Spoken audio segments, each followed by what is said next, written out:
శ్రీ శ్రీ పరమహంస యోగానంద గారి మానవుడి నిత్యాన్వేషణ రోజువారీ జీవితంలో భగవంతుణ్ణి అనుభవంలోకి తెచ్చుకోవడం మీది ప్రసంగాల వ్యాసాల కూర్పులోని 23వ ప్రసంగం మీ నూతన సంవత్సరపు గతిని నిర్దేశించండి. ఇందులో రెండవ భాగం ఇప్పుడు మనం వినబోతున్నాం. మానసికంగా మీరింకా పాత పద్ధతులనే పాటిస్తున్నారా? అలవాట్లకు కట్టుబడ్డ మనుషులను మానసిక ప్రాచీన అవశేషాలు అని, సైకలాజికల్ యాంటిక్స్ అని మనం చక్కగా వర్ణించవచ్చు. ఏళ్లకి ఏళ్ళు వాళ్ళు ఒకే విధంగా ఉంటారు.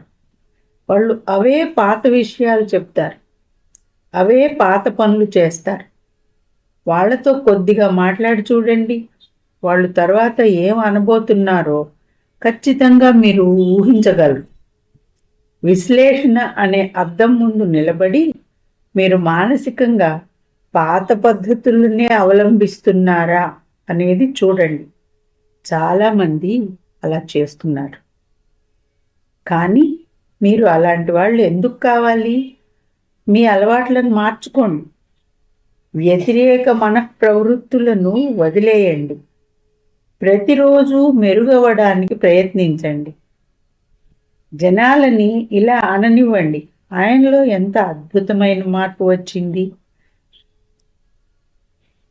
పాత అలవాట్లతో నిరుత్సాహపడిన మనస్సు మీద ఆత్మసాక్షాత్కారం పొందిన మనిషి ఆధిపత్యం సాధించాడు.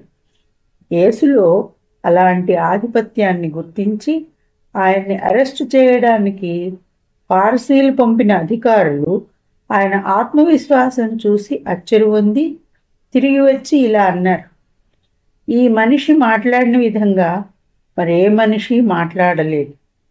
యోహాన్ 7:46 బైబిల్. ఒక సద్గురువు స్వభావం అనంతం. సంకుచిత పరిధులున్న మానవుడి గ్రహణా సామర్థ్యం దాన్ని తెలుసుకోలేదు. మా గురుదేవులు శ్రీ యుక్తేశ్వర్ గారి స్వభావాన్ని అంచనా వేయడంలో నేను సఫలీకృతుణ్ణి అయ్యానని అనుకున్నప్పుడల్లా ఆయన ప్రత్యేకమైన వారని, మహాత్ములని, వర్గీకరణకు అందని వారని నేను తెలుసుకున్నాను. ఒకనాటికి మీరు ఈ మధ్య శరీరం మీదున్న అనుబంధపు అలవాటును ముక్కలు చేసి తిరుగు దేవుడి దగ్గరికి వెళ్ళాలి. వేరే మార్గమే లేదు. భూమి మీద మీరు దారి తప్పిన సంతానం వంటి వాళ్ళు. మీ అనంతతత్వాన్ని తప్పకుండా తిరిగి కనిపెట్టాలి. శాశ్వతమైన మీ ఆత్మ స్వభావాన్ని ఎరుగకుండా అలవాట్ల రొంపిలో ఉన్నంతకాలం మీరు ఎన్నటికీ సంతోషంగా ఉండలేరు. మీరు ఎవరనేది నిజంగా ముఖ్యం కాదు. శాశ్వతమైన ఆనందాన్ని పొందడానికి ఒకే ఒక్క మార్గం తిరిగి భగవంతుడి దగ్గరికి వెళ్ళడం. రెక్కలు కట్టుకొని ఈ భూతీరాలను మీరు వదలక్కర్లేదు. అందుకు బదులుగా మీరిక్కడ ఇప్పుడు అన్ని రకాల పరిస్థితుల్లోనూ ఆనందంగా ఉండటం నేర్చుకోండి. మీ స్వకీయ ఆనందంలో ఇతరుల సంతోషాన్ని కూడా కలుపుకోండి. ఇతరులను సంతోషపరచటానికి మీరు మీ పరిధులు దాటిపోండి. మీరు అందరినీ సంతోషపెట్టలేరు, కానీ మీ మార్గంలో ఎదురైన వాళ్ళకి దయను, ప్రేమను ఇవ్వండి. మీ మీద నిర్దయ ప్రదర్శించిన వాళ్ళ పట్ల మనఃపూర్వకంగా తిరిగి దయ చూపడం కంటే గొప్ప మోక్షదాయకమైన పని ఇంకొకటి లేదు. చేతుల్లో నలిపేసిన సుగంధ పరిమళాన్నిచ్చే పుష్పంలా మీరెందుకు ఉండకూడదు? గీత బోధిస్తుంది, జీవులగా ఉండేవాడు నాకు ఇష్టుడు అని. భగవద్గీత 12వ అధ్యాయంలో చెప్పబడింది. జనాలు మిమ్మల్ని విమర్శిస్తే వాళ్ళని పట్టించుకోకుండా ఉండకండి. వాళ్ళు ఆరోపిస్తున్న తప్పు మీలో ఉందేమో చూసుకోండి. ఆ తప్పు ఉంటే మౌనంగా మీ తప్పును సరిదిద్దుకోండి. కానీ మీ తప్పులను గురించి ఇతరులకు విప్పి చెప్పాల్సిన అవసరం లేదు.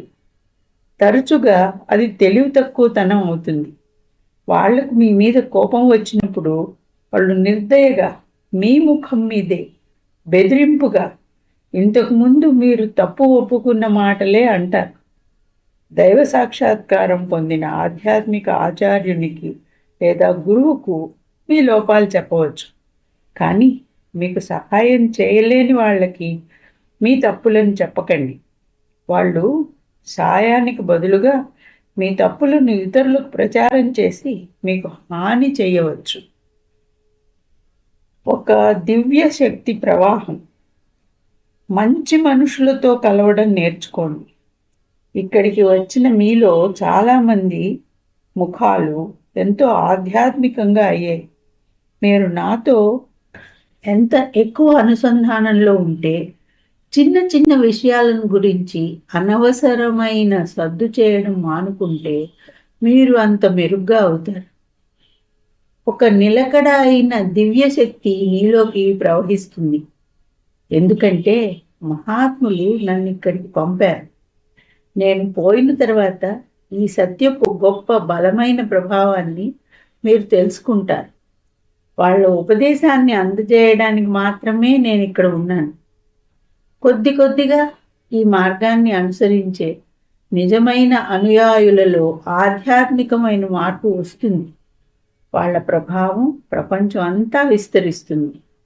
సెల్ఫ్ రియలైజేషన్ యోగదా సత్సంగ మానవ జాతికి సహాయం చేయడానికి వచ్చిన ఒకానొక విశిష్టమైన ఆధ్యాత్మిక ఉద్యమం. అది మహాత్ములైన మహావతార బాబాజీ, లాహిరి మహాశయులు, స్వామి శ్రీ యుక్తేశ్వర్ గారు, కృష్ణుడు, యేసుక్రీస్తులతో అనుసంధానం చెంది వాళ్ళ ఆశీర్వాదాలు పొందింది. ఈ గొప్ప గురువుల కృప ఈ భూమిని ఇంకా విడిచిపోలేదు. వాళ్ళు మీకు, ప్రపంచానికి సాయం చేయడానికి ఎదురు చూస్తున్నారు. కానీ వాళ్ళు మానవుడి స్వతంత్రేచ్ఛ ద్వారా మాత్రమే పనిచేయగలరు. ద్వేషంతో, యుద్ధంతో ప్రపంచానికి పిచ్చి పట్టింది. కానీ ప్రపంచ సమస్యలకు యేసు చూపిన సౌభ్రాతృత్వ ప్రేమ మార్గమే పరిష్కారం. ఆయన ఉద్దేశించిన విధంగా ఆయన బోధలను అనుసరిస్తే ఈ ప్రపంచాన్ని యుద్ధాన్ని నుంచి రక్షించవచ్చు. ఈ చివరి ధ్యానపు రోజున ఫుట్నోట్లో ఈ విధంగా చెప్పబడు: ప్రతి సంవత్సరం జరిగే సెల్ఫ్ రియలైజేషన్ ఫెలోషిప్ పూర్తి రోజు క్రిస్మస్ ధ్యానం. ఈ చివరి ధ్యానపు రోజున యేసు అనేక సార్లు నా దగ్గరికి వచ్చాడు. మొట్టమొదట పసిబాలుడుగా, తర్వాత యువకుడిగా, చివరగా సిలువ వేయడానికి ముందు ఎలా ఉన్నాడో ఆ విధంగా. ఆయన నా దగ్గరికి రావడానికి ముందు నేను చాలాసేపు ధ్యానం చేయాలేమో అనుకున్నాను. ఆయన నన్ను ఆశ్చర్యపరిచాడు. ప్రపంచంలో ఆయనిచ్చే బహుమతుల కన్నా ఆయనే ముఖ్యం అని భగవంతుడికి మీరు నమ్మకం కలిగిస్తే మీరిక ప్రయత్నం చేయని అవసరం లేదని ఈ అనుభవం ద్వారా భగవంతుడు నాకు చూపాడు. అప్పుడు ఆయన ఈ రహస్యపు తెరను తొలగించి కృష్ణుడుగాను, యేసుగాను, బాబాజీగాను, లేక మీరు చూడాలని కోరుకున్న మరే గొప్ప అవతారంగానో మీ దగ్గరికి వస్తాడు. ఈ కొత్త సంవత్సరంలో మీరు మరింత ఎక్కువగా మహాత్ముల వంటి నడవడిని అనుసరిస్తామని దృఢ నిశ్చయం చేసుకోండి. మీరిప్పుడే ప్రయత్నం చేయాలి. ఎక్కువగా ధ్యానించండి. మాటల ద్వారా భగవంతుని అస్పష్టంగా మీకు చూపడానికి self realization fellowship Yogoda Satsanga society of India రాలేదు.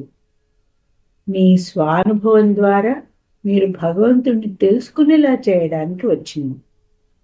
భగవద్ అనుభూతిని పొందిన తర్వాత మాత్రమే నిజమైన సౌభ్రాతృత్వం వస్తుందని మేము బోధిస్తాం. మీ లోపల ఉన్న భగవంతుడితో అనుసంధానం పొందాక ఆయన ప్రతి ఒక్కరిలోనూ ఉన్నాడని, ఆయనే అన్ని జాతుల బిడ్డలుగా అయ్యాడని తెలుసుకుంటారు. అప్పుడు మీరు ఎవరికీ విరోధి కాలేరు.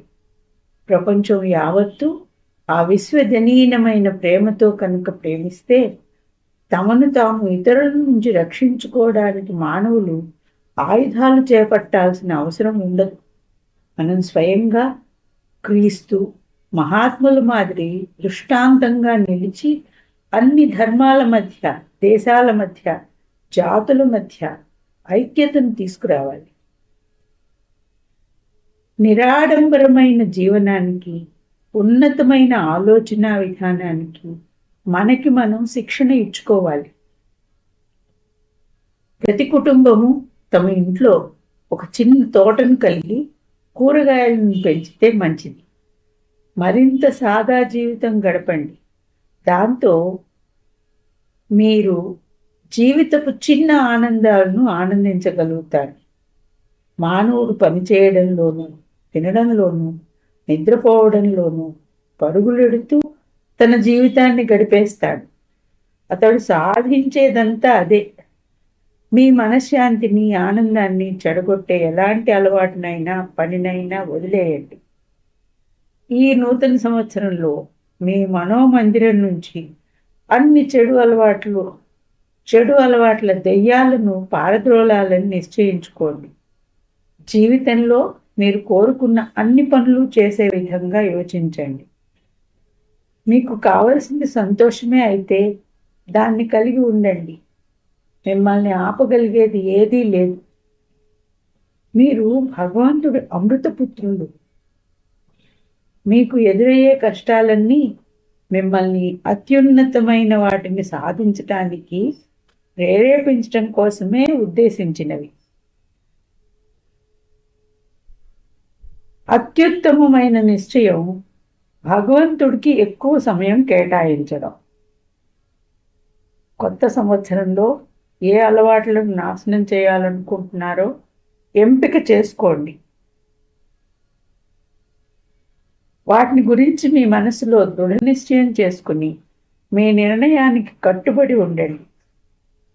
భగవంతుడికి ఎక్కువ సమయం కేటాయించాలని, ప్రతిరోజు క్రమం తప్పకుండా ధ్యానించాలని, వారంలో ఒక రాత్రి ఎక్కువ గంటలు ధ్యానం చేస్తామని నిశ్చయించుకోండి. ఆ విధంగా దేవుడిలో మీ ఆధ్యాత్మిక పురోగతిని అనుభూతి పొందగలరు. క్రియాయోగాన్ని క్రమం తప్పకుండా సాధన చేస్తామని, మీ ఆకలిని, ఉద్రేకాలను నిగ్రహిస్తామని నిశ్చయించుకోండి. మీ మీద మీరు ఆధిపత్యం కలిగి ఉండండి. మీ మనస్సును ఇప్పుడే గట్టి చేసుకోండి. మీ పాత అలవాట్లు, ఆలోచనలు నిర్దేశించినట్లుగా చేయబోమని గతంలో మీరు తీసుకున్న మంచి నిర్ణయాలను గురించి ఆలోచించండి. కానీ మీరు వాటిని నిలబెట్టుకున్నారా? బలహీనతలకు లొంగడం మీ ఆత్మకు, భగవంతుడికి అవమానం. మీ మీద మీరు ఆధిపత్యం వహించండి. మీ విధికి మీరే కర్తలు కండి. ప్రమాదము మీరు తోబుట్టువులు. మీరు పెద్దన్న. ప్రమాదం కన్నా ప్రమాదమైన వారు. ఇప్పుడు నా మాటలు వింటున్నప్పుడు మీరు అనుభూతి పొందిన ధైర్యాన్ని, పట్టుదలను కోల్పోకండి. నాతో ప్రార్థించండి. పరమపిత, కొత్త సంవత్సరంలో మేము తీసుకునే అన్ని నిర్ణయాలను పాటించగలిగే శక్తిని మాకు ప్రసాదించు. మా పనుల వల్ల మేము నిన్నెప్పుడూ ఆనందపరచాలి. మా మనస్సులు పనిచేయడానికి సిద్ధంగా ఉన్నాయి. ఈ నూతన సంవత్సరంలో మా అన్ని యోగ్యమైన కోరికలను సాక్షాత్కరింప చేసుకునేందుకు మాకు సహాయం చెయ్యి. మేము వివేచిస్తాం, మేము సంకల్పిస్తాం, మేము పని చేస్తాం. కానీ మా వివేచనను, సంకల్పాన్ని, పనిని సరైన విధంగా ప్రతిదానిలోనూ మేము చేసేలా మాకు మార్గదర్శనం చేయి. ఓం శాంతి. ఆమెన్. మీ నూతన సంవత్సరపు గతిని నిర్దేశించండి అనే ప్రసంగం ఇంతటితో సమాప్తం.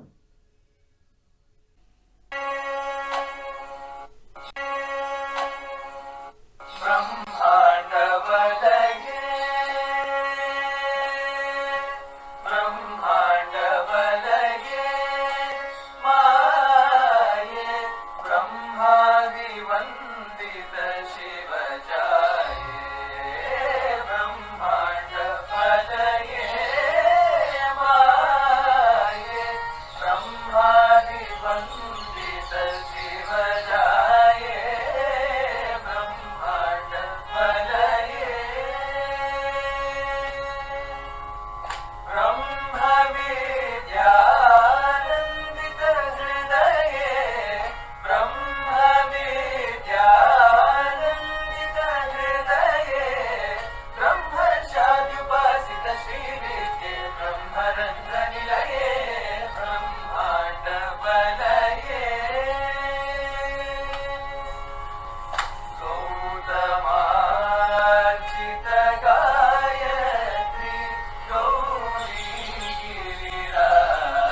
గీర్వాణి బ్రహ్మ